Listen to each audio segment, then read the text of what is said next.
ব্যস্ত নগরী থেকে এখনও ঢাকা ছাড়ছে মানুষ।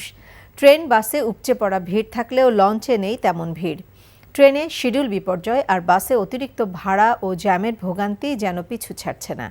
রাজধানীর বাস টার্মিনালগুলোতে টিকিট না পাওয়া এবং সময়মতো বাস না পেয়ে লোকাল বাস, পিকআপ অথবা ট্রেনের ছাদেও ঢাকা ছাড়ছেন লাখো মানুষ। আবির আহমেদ জানাচ্ছেন বিস্তারিত। ঈদযাত্রার এই কয়েকদিনে উপচে পড়া ভিড় থাকলেও আগের দিন লঞ্চ টার্মিনালে নেই তেমন ব্যস্ততা। তবে সন্ধ্যার পর বেড়েছে যাত্রী চাপ। ধূসর শহরের কর্মব্যস্ততার ক্লান্তিকে পেছনে ফেলে প্রিয়জনের কাছে এই ছুটে চলা। ভোগান্তি যতই হোক, আনন্দ আর উচ্ছ্বাস ছিল সবার মাঝে। রাত পোহালেই পবিত্র ঈদুল আজহা। সময় কম থাকায় তাই যে যেভাবে পারছেন বাড়ি ফিরছেন। রাজধানীর সদরঘাটের লঞ্চ টার্মিনালগুলোতে তেমন যাত্রী না থাকায় বিপাকে লঞ্চ কর্তৃপক্ষ। ডেক যাত্রীও কম, তাছাড়া কেবিনেরইও কম, চাহিদাও কম, আর লোকজনের যাতায়াতের প্রতি বছরের থেকে বছর অনেক কম।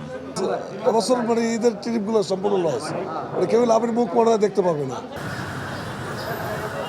টিকিট নেই বেশিরভাগ কাউন্টারে, তাই শুক্রবার ভোর থেকেই নগরবাসী লোকাল বাসে চড়ে রওনা হন দীর্ঘ পথ পাড়ি দিতে। বরাবরের মতো এবারও কয়েকশো টাকা বাড়তি নিচ্ছে কাউন্টারগুলো, যদিও এর বিপরীতে নানা যুক্তি দাঁড় করান তারা। অনেক কান ধরে বসে আছি, বাজে অবস্থা, যাইতাম পারতেছি না, ফুলাফান লইয়া। টিকিটটা দিচ্ছে না আমাদের, সিন্ডিকেট করে ওরা। আমরা কি বলবো, যাত্রীরা তো কিছু বলার নাই। কাউন্টারে 2-4টা সিট যদি রাস্তায় বেসে, এই সিটগুলো না খালি থাকবে, এটা রাস্তা থেকে উঠবো। কিশোরগঞ্জে গত 2 বছর ধরে এক টাকা বেশি নেওয়া না। ট্রেনের হুইসেলের শব্দেই হুড়োহুড়ি করে প্ল্যাটফর্মে ছুটছেন টিকিট পাওয়া ব্যক্তিরা। আর স্ট্যান্ডিং টিকিট পেতে ব্যর্থ হওয়াদের বেশিরভাগ ঠিকানায় ছাদ।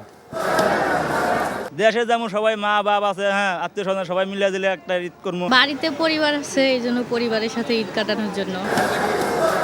ঝুঁকির তোয়াক্কা না করেই আপন গন্তব্যে ছুটছেন শিশু থেকে নারী সবাই। আবির আহমেদ, NTV নিউজ, ঢাকা। এই ঈদে জামা জুতো অ্যাক্সেসরিজের ডিসকাউন্ট।